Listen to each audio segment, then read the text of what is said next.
Fiskelykken med Christer presenteres av Gobblebait, Ålen Jeger- og Fiskerforening, Sørflakne Bensin og Service AS og Røros Sport. Jeg mistenker at kanskje fisken står og sturer litt nede ved bånd. Kanskje, altså det er høyt vann, det er kaldt vann, det har vært grumsete vann. Jeg er hypp på å rusle bort til bilen og hente litt stangholdere, et par fiderstenger, litt søkker og mark og kroker. Så kan vi kule like med ræva i en stol.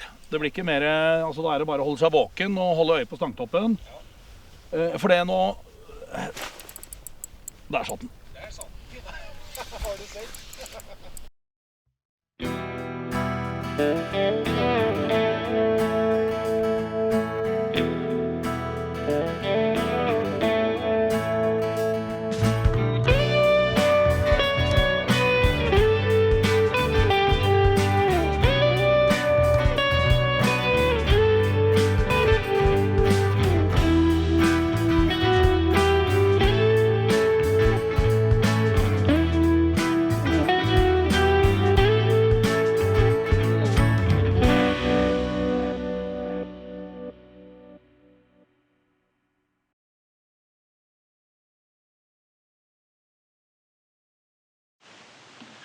Hallo, ja. Altså? Her er film. Her? Her er det filming med en gang. Ja. Long time no see. Ja, trivelig. Ikke lenge nok, si. Nei, sant. Ja, da var den her igjen, da. Det var en herlighet, vet du. Første turen hit i år, eller?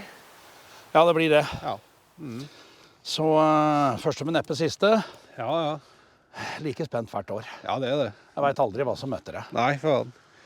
Så jeg fikk noen ymt om at fisken var veldig slank i år. Ja. Jeg var jo her på åpningsdagen. Ja. Da fikk jeg to stykk. Den ene var nok så slank. Sånn 6 hektos. Andre var kiloen. Den var litt rundere, da. Men de kompisene som var med meg, de var borti en del sånn litt slankere typer. Det kan jo tyde på at de har tappet ned litt mye, Ja, og mye av bunndyrene har fryst i hjel. ja, det spørs det. Og det er jo Statkraft, Ja, det er mer panning ja, det er akkurat det. enn liv, for Ja. å si det sånn. Den prioriteringen, det er trist. Ja, det er trist. Ja. I en perfekt verden for kraftprodusentene så hadde det ikke vært liv i elven i det hele tatt, kun vann. Nei, sant? Samme som lakseoppdrettsnæringa. Ja, ja, ja. Uten villaks, sjøørret og sjørøye, Ja, daue elver, ja. og ikke noen å ta hensyn til, så hadde det bare vært å kjøre rett på. Det er relativt høyt vann. Ja, det er det, så. Ja, for jeg har i backup, Ja, du har det? jeg har ordnet oss en båt. Ja, det har du. Jeg har oi, oi, det. oi. Oi, oi, oi. Så da kan vi fiske på, skal vi si, ufiska områder og Ja, ja. utilgjengelige områder. Ja, sant. For det har jo blitt fiska en del her. Det har det, så. Allerede. Den fisken som står på strekka, holdt på å si, tilgjengelig for de som kaster fra land, dem har nok sett en del redskap. Ja, de har det. De mest bitevillige har nok allerede hogget, og det var det. Ja, Men de som ikke har sett redskap, ja. dem er vi litt mer interessert i. Ja, ja, ja. Med båt så kommer tilgjengeligheten. Og jeg har med dregg. Oi, oi. Jeg har en plan, skjønner du. Ja, ja, ja. Ja, ja, ja. Dritkult.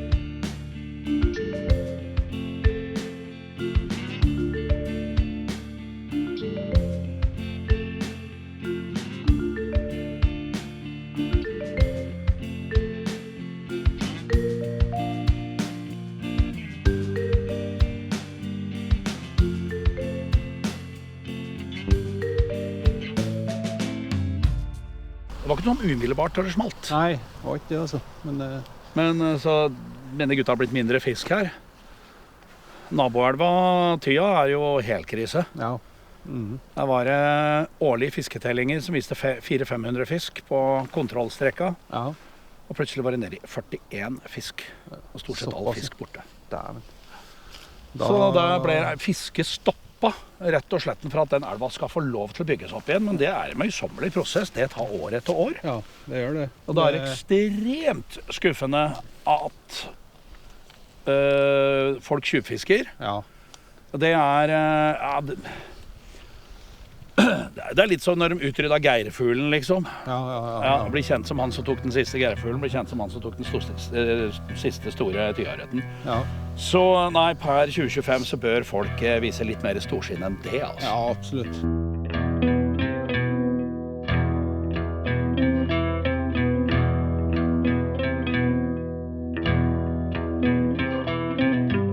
Yes, første gangen jeg brøk den gummifisken her, så hadde jeg nettopp på fisk på den. Jeg var ikke klar over det, jeg trodde det var kvist først. Men så kjente jeg det drog til, og så nappet jeg, og så var den borte, dessverre. Men det er jo bare en krok på den her, så jeg fikk jo liksom ikke krokene skikkelig. Men artig å se at det funket. Skal prøve noe kast til nå, for jeg går oppover rett.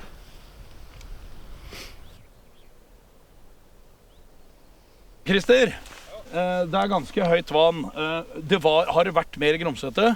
Ja, det var grumsete i går kveld. Ja, jeg mistenker at kanskje fisken står og sturer litt nede ved bånd. Kanskje, altså det høyt vann, det kaldt vann, det har vært grumsete vann. Jeg hypp på å rusle bort til bilen og hente litt stangholdere, et par fiderstenger, litt søkker og mark og kroker. Så kan vi kule like med ræva i en stol. Det blir ikke mer, altså da det bare å holde seg våken og holde øye på stangtoppen. For det nå... Der satt den. Har du sett? Ja, da kan vi fortsette litt til med dette. Bare ruller det da. Ja, den gjør det, ser du. Det litt så typisk vårfight. Ikke så verst den, ja. Nei, det vel en sånn liten kilo. Gidder du komme hit og holde stanga? Ja. Hufisk. Hufisk, ja. Akkurat den skal få lov til å... Skal jeg ta med en matfisk, så må det være en hann. Ja. Og stygt kroka. Ja. Men damene har rangen. Det de viktigste fiska i elva. Du kan slappe av litt i randet. Det så typisk kvinnfolktemperament. Her hadde det selvfølgelig vært reddet med en hånd. Det ikke... Der kom den. Sånn. Den relativt slank. Ja, altså. Den ikke så stor, en 600 gram, Ja. ish. Ja. Nei, men det hufisk, så da vet du hva du har å gjøre. Yes. Ja. Svøm oppstrøms. Oi, det kaldt vann, ja. Ja, det Der ikke mer enn et par-tre grader. Du skal få se hvordan denne... Litt krøll på. Ja, det ble det. Jeg skal få se hvordan denne beveger seg i vannet. Ja.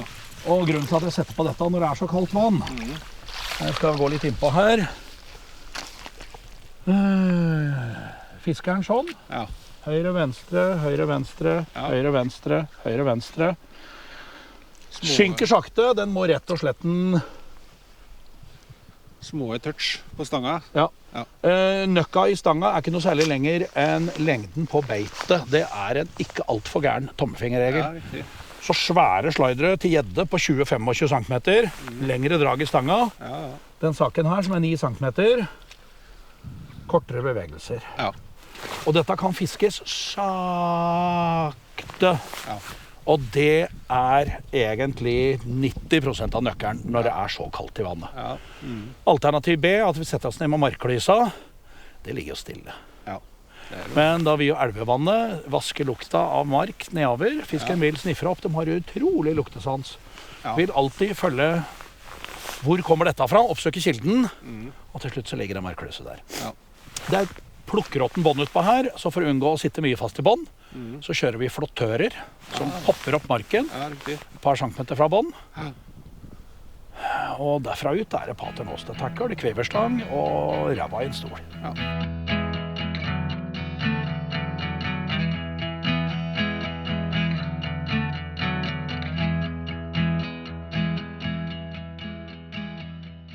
Ja, det der fisk. Ja. Fisk.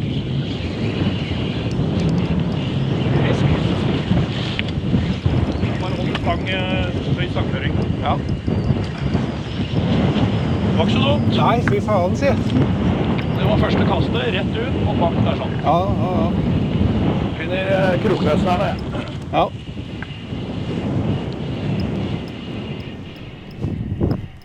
finere fisk med en gang.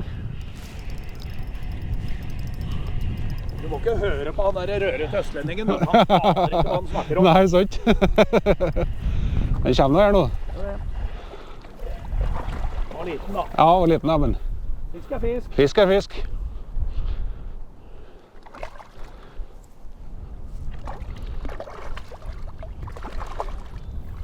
Bare klem den inn. Ja. Vi skulle hatt mye større hold. Ja. Er den litt liten? Ja, den er litt... Let it go. Let it go. Bare rote fram kroppmøsteren her. Det tok litt tid før du kroka, så jeg. Ja, jeg gjorde det så. Ja, den sitter langt nede denne. Ja. Da må vi offre den. Men den er under 40 sankt. Det er sant. Vi fortsetter å fiske. Ja. Pannefisk. Pannefisk. Ok, da ble det det. Ja. Nå følte jeg meg litt som Monsen her. Ja, riktig. Han bor på Nordstrand, han også. Ja. Så må jeg rett og slett inn ved den gjeldende. Nei, men metodeskifte, Ja. aldri dumt. Nei, det funket med en gang. Ja, men det er litt sånn lese forhold og dra konklusjoner. Ja.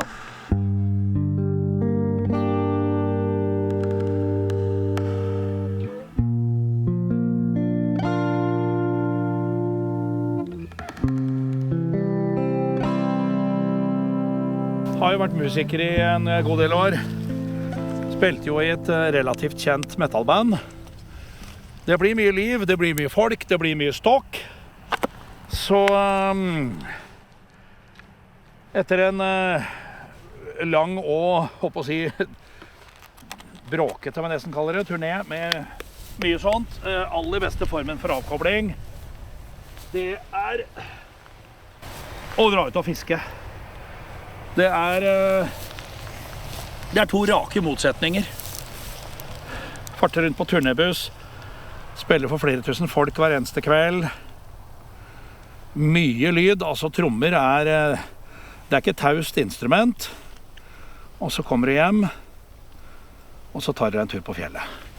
Jeg har jo da heldigvis ikke hatt, skal vi si, de mentale utfordringene Christer har.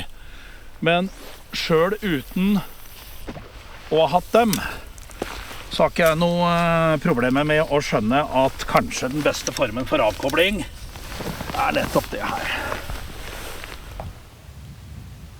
Jeg og Christer har vel egentlig aldri vært så veldig close, for å si det på den måten, men vi har jo alltid vært fiskegærne begge to.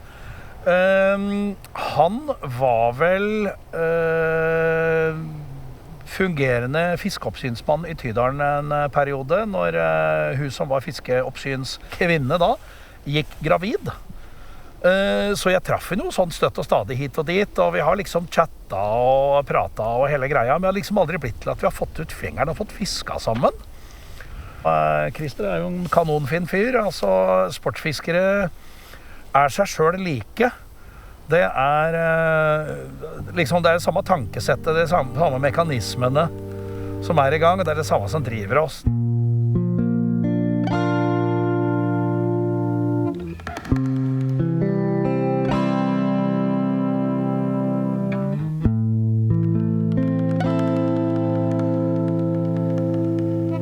Ja, idiotmetoden, jiggskalle med mark. Droppa det nedover, og plutselig var det dunk, dunk, dunk. Kroka, der satt denne.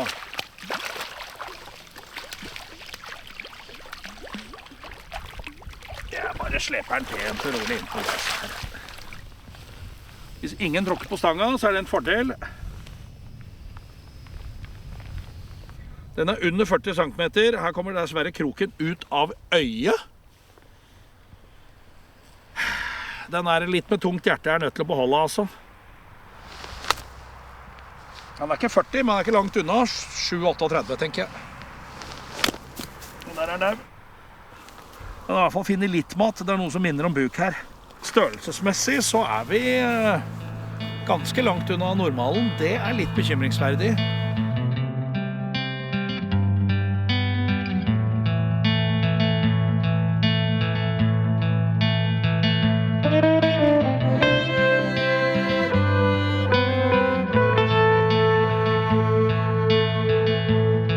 Første gangen jeg hørte vel om Kato før jeg traff han, via en kompis som jeg fisket veldig mye sammen med før. Stian heter han, ja. Og det var vel han som første gang pratet om Cato, før jeg visste hvem en Cato var. Jeg husker ikke helt første gangen, men det var jo nede i elva her en plass. Var det vel. Og jeg ble jo litt starstruck, for jeg var jo ihugga fisker den gangen også. Selv om det har tatt av mye mer senere året, kan du si. Men jeg har jo lært en del triks. Stian har jo vært en del på turer med en Cato og fått tips, ikke sant? Så har han lært meg videre. Så har jeg jo fått tips til en Cato når jeg har treffet den. Og fått øynene opp for mye sånn, kanskje mer utradisjonelle fiskemetoder i Norge. I hvert fall, kanskje spesielt Trøndelag i hvert fall.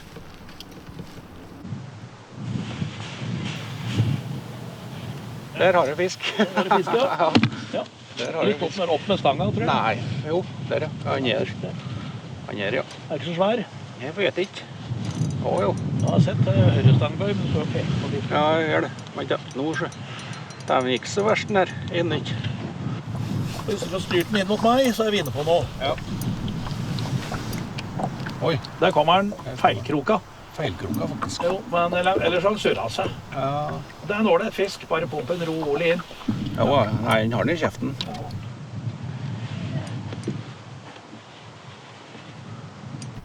For det var presset den inn i overflata, så håper jeg en kjapp begært. Ja. Der, ja. Japs. Yes. Jepsi pepsi. Og den var slang. Ja, det var den, ja. Den var slang. Ja, riktig.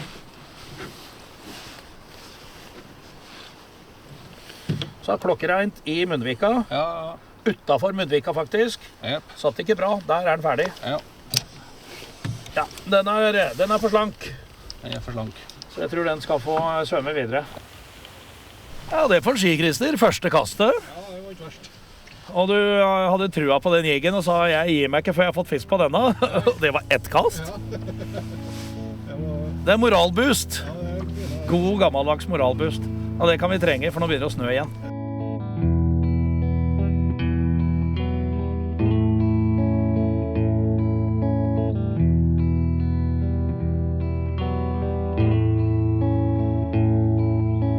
Du vet jo, det er sikkert Cato at så den serien her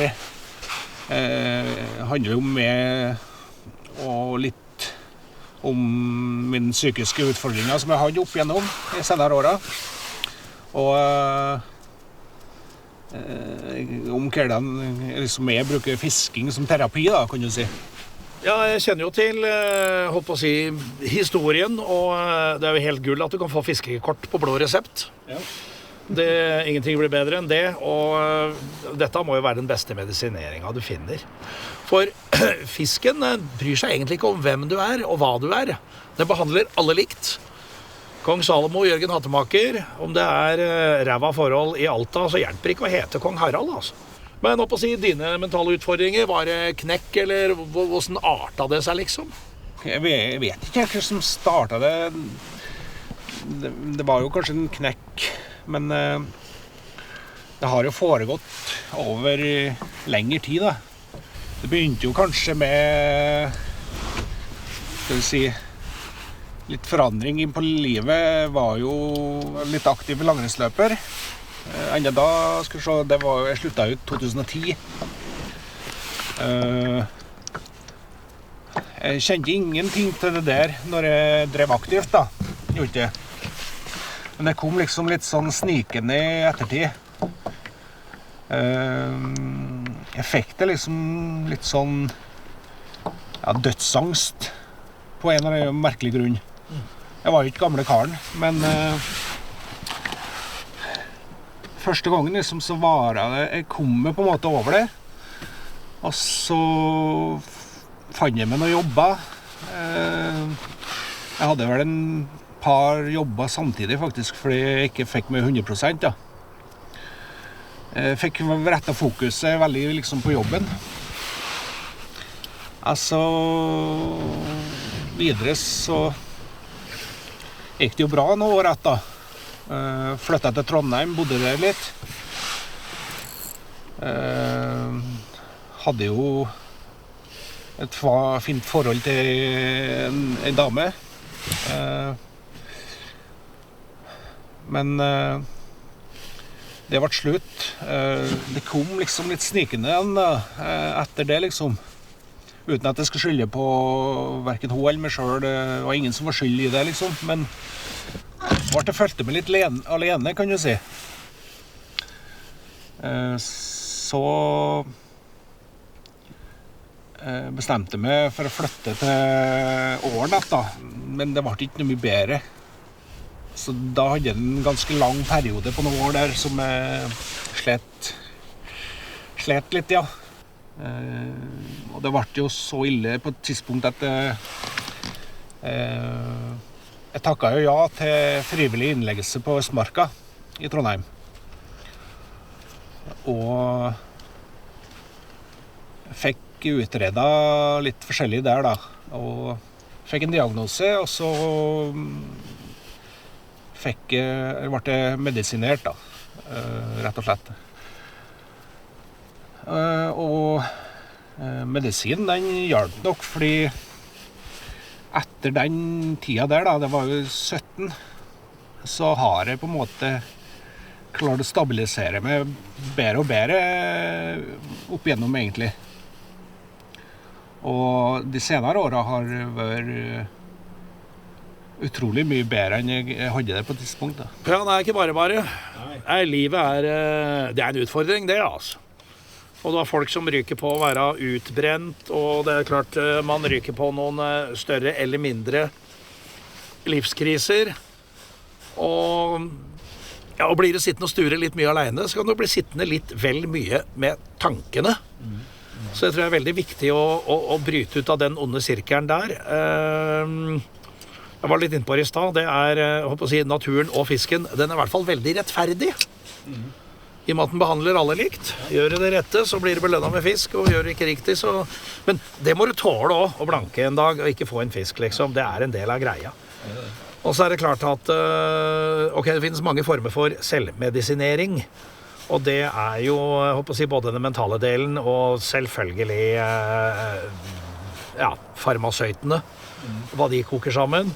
Så, og det jo sagt mye om det ene og det andre, men nei, det vel det å i bunn og grunn trives med seg selv, akseptere at man den man med de gode og dårlige sidene som følger med.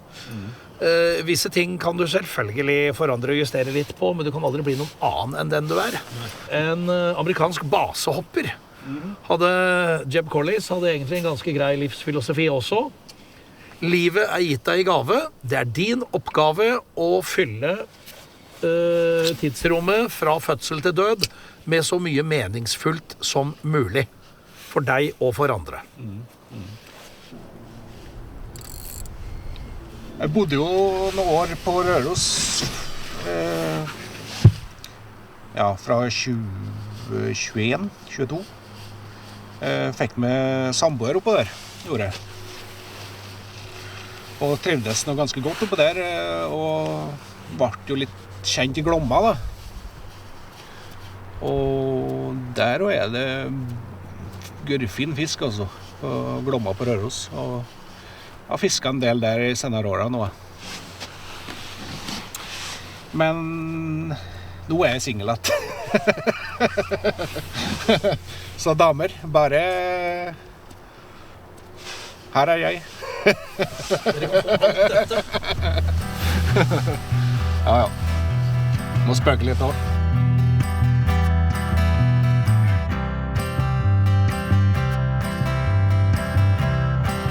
Der ja. Der satt den.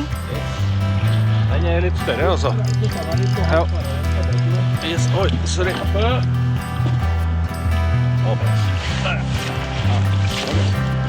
Yes.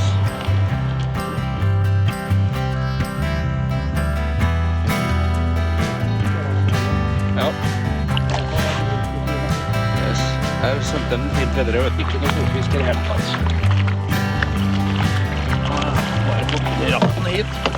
Men da det var på jeg fikk litt kule farger på den. Det var på spinnerjiggen, det. For liten og for slank, sorry Mac, uti. Oi, så svømte den rett bort til spinnerjiggen da. Hopp og kroke seg igjen, liksom.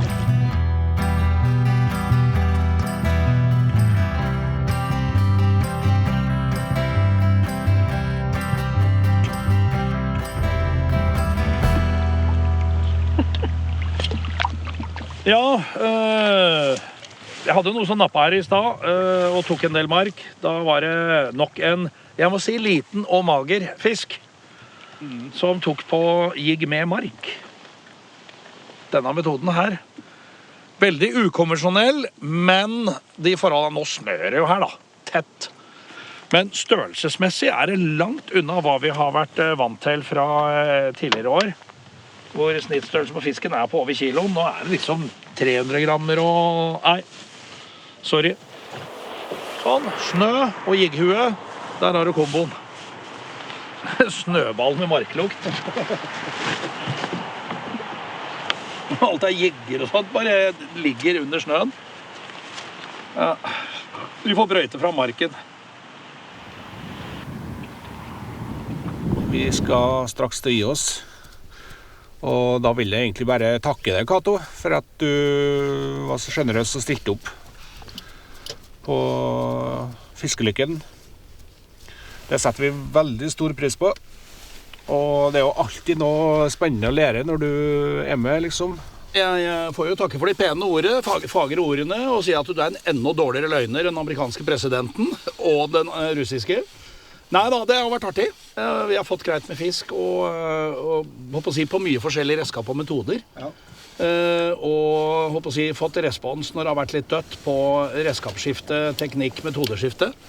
Det er alltid artig. Og så, det ble jo...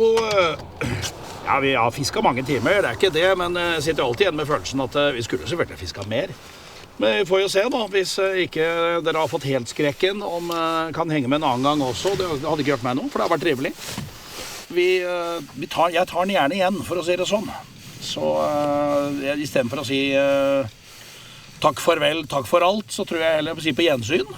Og takk for at dere fikk være med så langt. Og så får vi tro at lytterne har latt seg underholde. Ja. Håper det. Ja, nei, det er jo at the end of the day, ok, vi skal kose oss, men de som skal se på dette her skal jo føle at de sitter igjen med noe også. Ja.